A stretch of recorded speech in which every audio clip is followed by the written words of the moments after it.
Pestaggio nel pomeriggio in piazza Cima Conegliano, regolamento di conti tra bande, in 3 finiscono all'ospedale sotto shock commercianti e residenti, autori in fuga, indagini in corso. Ondata di incredulità e indignazione, l'ex sindaco Chies invoca un daspo urbano immediato, i Fratelli d'Italia trevigiani chiedono un incontro urgente a questura e prefettura, allarme sicurezza. Nonostante il divieto della questura a manifestare in Piazza del Popolo a Vittorio Veneto, una quarantina di Novax si è radunata lo stesso promettendo nuove mobilitazioni. Vogliamo libertà, dicono. 64 vittorie consecutive in impresa in Champions League, Limoco Conegliano nella storia del volley, il presidente Garbellotto, squadra che vince non si cambia, difenderemo i 4 titoli. 2 uomini sono stati arrestati dai carabinieri a Montebelluna nella zona calda tra il condominio Guarda e la stazione, stavano spacciando droga in pieno giorno, l'area resta sorvegliata speciale. Nei giorni in cui la recovery plan italiano approda in Europa arriva l'appello della provincia di Treviso, servono 34 milioni di euro per la sicurezza delle scuole. Collaudato il nuovo ponte che sostituisce un tratto della passerella in legno di uno dei percorsi più suggestivi di Silea, lungo impraticabile. L'opera era attesa da tempo da residenti e turisti. Il prossimo 5 maggio saranno 200 anni dalla morte di Napoleone, che ha lasciato i segni del suo passaggio anche nella Marca. Ad Asolo un suono e una statuina protagonisti della rubrica Un oggetto, una storia. Bentrovati, buonasera telespettatrici, telespettatori di Antenna 3. I fatti di Conegliano in primo piano per questa edizione trevigiana dei nostri telegiornali. Conegliano, proprio quella Conegliano che oggi doveva festeggiare soltanto, si fa per dire, le pantere dell'Imoco e lo straordinario successo agguantato ieri sera a Verona. E invece è successo l'imponderabile, un fatto di inaudita violenza proprio in piazza Cima, nel cuore della città di Conegliano. 3 i ragazzi che sono rimasti feriti in un vero e proprio agguato. Vediamo anche le immagini.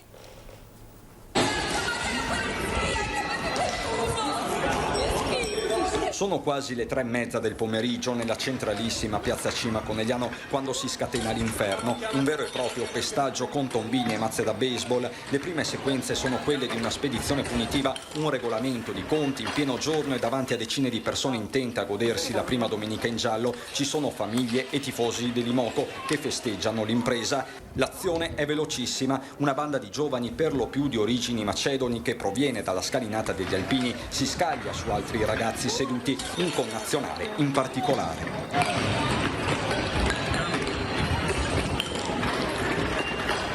Volano sedie, insulti, l'azione è rapidissima, la tensione a 1000.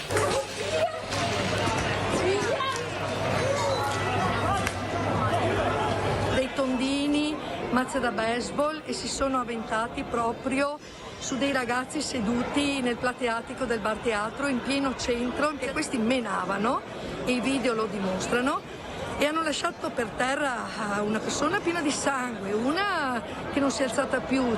Arrivano SUEM con ambulanze, automedica, agenti di polizia, carabinieri, polizia locale. Nel caos generale gli autori del gesto si danno alla fuga. In 3 vengono portati all'ospedale, per 2 le conseguenze sono lievissime, per un terzo un po' più gravi, ma comunque non preoccupanti. Resta lo shock di residenti e commercianti. Io sono ancora un po' agitata perché vedere tavolini, tavoli, sedie, ma sentire proprio le botte, perché c'erano i tondini che battevano per terra e sotto c'era la persona, è stata veramente una cosa brutta, una brutta pagina di Conegliano. Le indagini della polizia sono in corso, un aiuto arriverà di certo non solo dai tanti video girati ma anche dalle telecamere della zona. Si dovevano celebrare le pantere dell'Imoco, ma la violenza ha sopraffatto, una domenica di festa.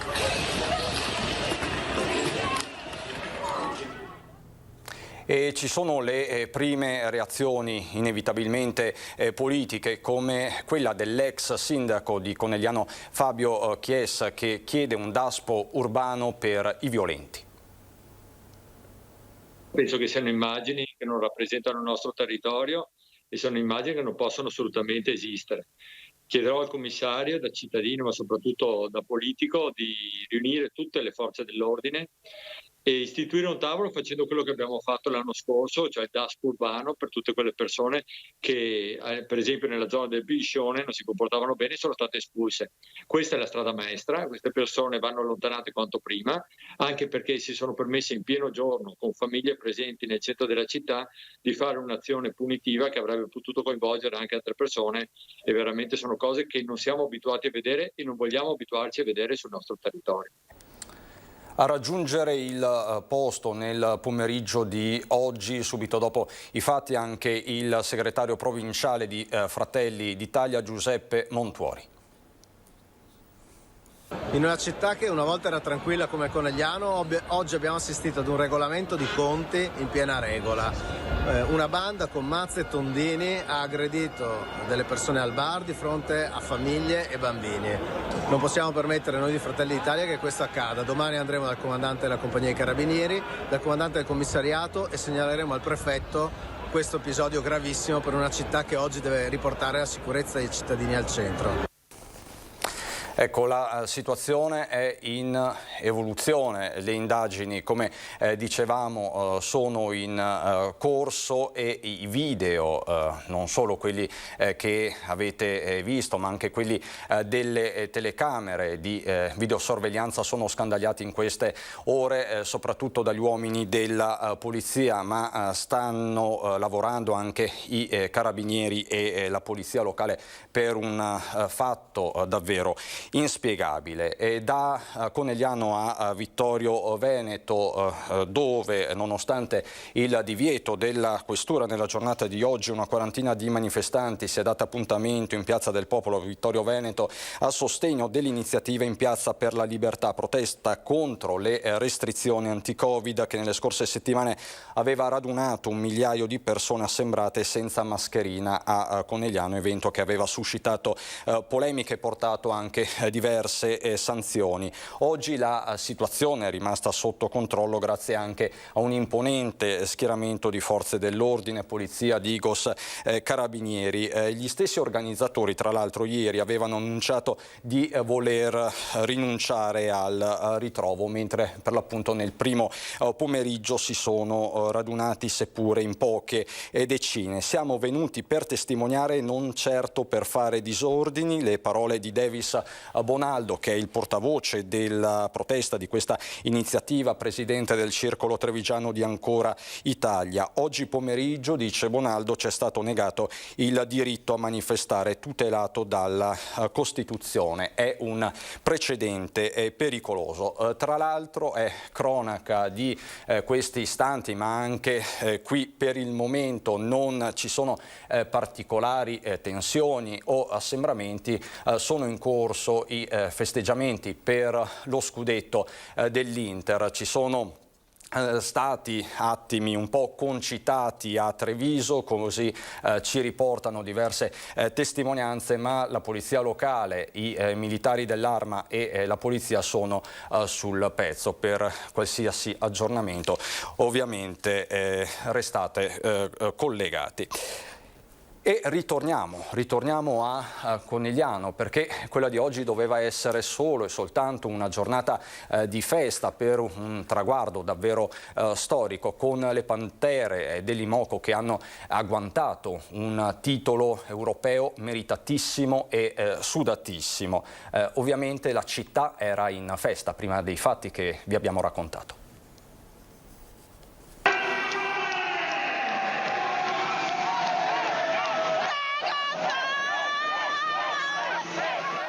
La Coppa al Cielo, la felicità liberatoria dopo la grande impresa, vincere la Champions League contro le turche del Vakif.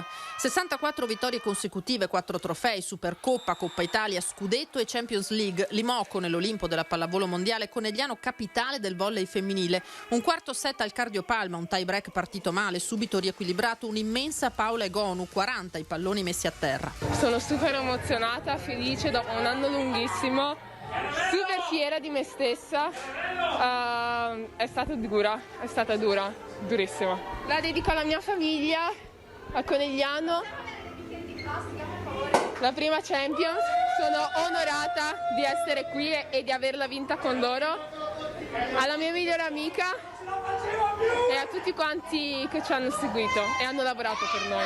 Il giorno dopo Conegliano si risveglia ma il sogno continua. Il presidente Piero Garbellotto brinda al trofeo e all'incredibile finale di stagione, festeggiato con un post sui social anche dal presidente del Veneto Luca Zaia, che parla di spettacolo sportivo di livello assoluto. La Champions comunque la inseguivamo da qualche anno, è stata la ciliegina sopra la torta di una stagione fantastica, perché con una striscia di 64 vittorie consecutive, quindi già da Natale dello scorso anno fino alla Champions di ieri sera, credo che le Pantere abbiano dato il massimo, e un brindisi a Prosecco credo che ci stia tutto. Sul tavolo le medaglie simbolo dei 4 traguardi tagliati quest'anno. A complimentarsi con Garbellotto e le Pantere questa mattina al telefono anche il presidente del CONI Giovanni Malagò. Vincere sempre non è umano e può capitare la giornata no. Avevamo un cliente difficilissimo ieri, perché il Vakif Bank è il Real Madrid della pallavolo, una squadra che ha vinto tutto per tantissimi anni con budget enormi, e quindi solamente tanti complimenti e tanti brindisi. Complimenti a coach Santarelli e alle ragazze, ma anche ai 200 sponsor, dice Garbellotto, che hanno reso possibile a una realtà come Conegliano di salire ai vertici della pallavolo internazionale e conquistare 4 trofei. Adesso li dobbiamo difendere, questa è una grandissima motivazione per andare avanti. Infine un pensiero ai tifosi che la società e la squadra sperano di riabbracciare al più presto. Sarebbe stata una stagione perfetta se avessimo avuto il pubblico. Una dedica anche ai tifosi che purtroppo questo Covid ci ha strappato e che ci guardano da lassù e crediamo che siano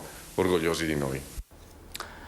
Nessun festeggiamento collettivo in rispetto delle normative anti-Covid, ma l'emozione è stata tantissima.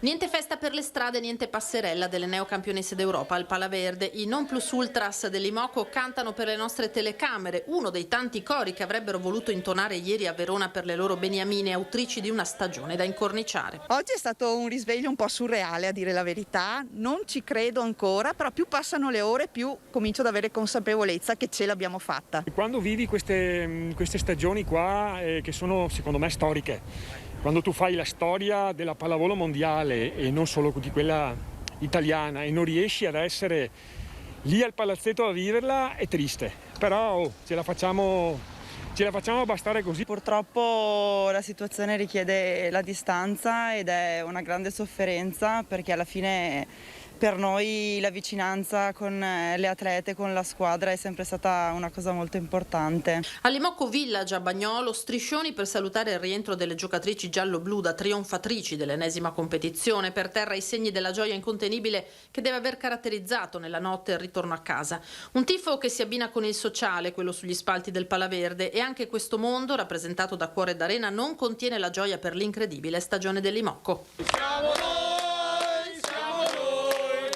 i campioni dell'Europa siamo noi. Qual è il valore di una vittoria e di un esempio come questo? Il valore è grande per tutte le atlete, è grande per il mondo che ci sta attorno, per le associazioni, per tutto il mondo della pallavolo. La cosa più importante è che le ragazze ci mettono sempre il cuore, qualsiasi partita sia, dalla più semplice fino a quelle combattute come quelle di ieri sera, ci hanno sempre dimostrato grande forza. Noi per questo ringraziamo, non siamo potuti essere presenti vicino a loro ed abbracciarle, ma sanno che ci siamo. Soprattutto questa stagione ci ha tenuto lontanissime e sono quasi 2 anni che non andiamo al Palaverde ed è veramente una sofferenza. Speriamo di ritornare presto, già quest'autunno, e di poter riabbracciare le ragazze da vicino. Questa la cronaca dell'emozione di Conegliano, la cronaca di Dina Paronetto. Questo il clima che si respirava nella città del Cima prima dei fatti che vi abbiamo raccontato in apertura di questo telegiornale. Ma la cronaca ci porta anche a Montebelluna per parlare di spaccio di droga. 2 uomini sono stati arrestati dai carabinieri. Nuova operazione contro lo spaccio di droga a Montebelluna, ancora una volta location alla zona tra la stazione dei treni e il vicino condominio Guarda. Qui i carabinieri nella giornata di sabato hanno arrestato in flagranza di reato 2 uomini, un 52enne di origini brasiliane già noto alla giustizia e un 28enne nigeriano senza fissa dimora. Il blitz dei militari è stato velocissimo. Nel tardo pomeriggio il servizio ha permesso di intervenire in flagranza di reato mentre avveniva la compravendita di sostanza stupefacente del tipo cocaina. Durante le perquisizioni sono stati rinvenuti 12 involucri termosaldati per un totale di circa 12 grammi di cocaina. Accanto alla sostanza stupefacente sono stati sequestrati anche 600 euro in contanti, probabile frutto dell'attività di spaccio, destini diversi per i 2 arrestati. Per il cittadino nigeriano è stato tratto in arresto e trattenuto presso le camere di sicurezza della caserma di Montebelluna in attesa della celebrazione del rito direttissimo, mentre il cittadino brasiliano è stato rimesso in libertà ai sensi dell'articolo 121 disposizione di attuazione del codice di procedura penale. L'area tra il condominio Guarda e la stazione con piazza 4 novembre resta tra le più calde della città. Nel luglio scorso, sempre dai carabinieri, erano state identificate 53 persone, ben 21 delle quali con precedenti penali, e questo anche a seguito di una maxi rissa tra giovanissimi che aveva alzato il livello di guardia, una zona quindi che resta sorvegliata speciale.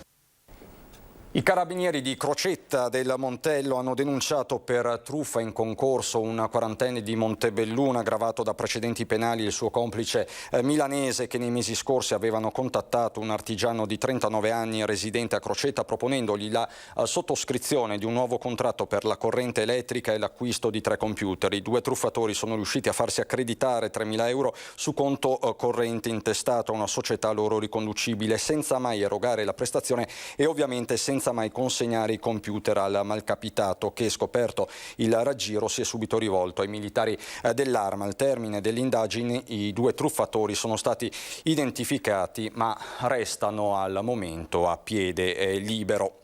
C'è un aggiornamento che dobbiamo darvi anche sul fronte dell'emergenza Covid e della relativa campagna vaccinale. Questi sono i dati regionali di Azienda Zero per quanto riguarda il 1° maggio, campagna vaccinale che quindi non si è arrestata nemmeno in questi 2 giorni. Per la Marca parliamo di quasi 14.000 dosi appunto tra sabato e oggi. Siamo arrivati al 40% dei sessantenni vaccinati con almeno una dose nella Marca, afferma il direttore generale dell'ULSS 2 Benazzi. Sul portale della Regione per i prossimi giorni ci sono ancora 12.000 posti disponibili, quindi l'invito di Benazzi resta quello appunto di prenotarsi, un invito che è rivolto prevalentemente agli over 60. Rimaniamo sulla cronaca amministrativa perché venerdì, come sapete, il recovery plan italiano è arrivato a Bruxelles. Per il presidente della provincia Stefano Marcon si tratta di un'occasione storica per rendere più sicure le scuole della Marca. Ci servono 34 milioni di euro. La scuola, l'edilizia scolastica, abbiamo un piano che manca di essere finanziato per altri 34 milioni di euro all'interno di un piano da circa 54. Se avessimo la possibilità di gestire questi soldi, noi siamo pronti per far sì che il sistema scolastico secondario di secondo grado in provincia di Treviso sia sicuro, sia efficiente sotto il profilo energetico, confortevole. Gioca la carta dell'edilizia scolastica il presidente della provincia Stefano Marcon nei giorni in cui il recovery plan italiano è stato trasmesso a Bruxelles in attesa del via libera definitivo, una partita da 248 miliardi di euro, risorse destinate anche ai singoli territori. È qui che il Sant'Artemio vuole incidere. Ci dicono che 81 di questi miliardi dovrebbero essere governati direttamente dagli enti locali, mi ripeto, regioni, città metropolitane, province e comuni. L'auspicio è che tutti gli enti possano godere direttamente di questi fondi e che non passino attraverso meccanismi di vecchia impostazione, chiamiamola così. La formula per Marcon è quella della gestione diretta anche da parte delle province sui temi di stretta competenza. Tra questi non solo l'edilizia ma pure il trasporto scolastico, fronti che la pandemia probabilmente ha cambiato per sempre. Ci saranno dei trasporti più sicuri alcuni provvedimenti rispetto a sanificazioni o cose, manterremo insomma una linea di sicurezza migliore rispetto a quando la pandemia non c'era. Trasporti che per il presidente della provincia sono già a prova di Covid. Da noi per esempio hanno fatto degli interventi in AS di controllo negli autobus e non sono stati trovati elementi di contagio, tracce del virus non sono state trovate. Quindi io spero e auspico che prendano a modello quel che di buono abbiamo espresso sul trasporto pubblico locale, mi riferisco a questo, anche per altre realtà provinciali, perché aiuterebbe ad arrivare ad una situazione di normalità con tanta sicurezza in più. C'è il trasporto pubblico locale, ma c'è anche quello privato, sempre più in ginocchio. C'è chi era specializzato in gite scolastiche, chi nell'accompagnamento dei turisti tra alberghi e aeroporti, chi ancora in tour e pellegrinaggi. Proprio per questo doppio legame con il turismo, gli operatori del trasporto privato della Marca chiedono di rientrare nei provvedimenti del governo a sostegno della filiera turistica, un passaggio indispensabile per progettare il ritorno alla normalità. Far capire che effettivamente anche la nostra tipologia di lavoro dovrebbe rientrare all'interno di tutti quei ristori che sono previsti per la filiera del turismo. A oggi, denunciano dalla Confartigianato, non sono previste misure compensative ad hoc per un comparto che chiede anche l'abolizione della tassa di circolazione, bandi dedicati e un tavolo permanente regionale. Nella sola Marca sono 50 gli autobus operator per oltre 600 mezzi, 74 noleggi con conducenti, 61 tassisti. L'unica boccata d'ossigeno è arrivata dalla collaborazione con Provincia e MOM per il trasporto di studenti, nonostante le regole sulle capienze siano cambiate più volte. Anche per questo Confartigianato chiede di programmare già da ora il nuovo anno scolastico. Mi auguro che per la ripartenza di settembre quest'estate si possa lavorare in maniera un po' più calma e anche più proficua per poter organizzare i servizi al meglio e garantire una certa continuità. Ancora cronaca subito dopo la pubblicità.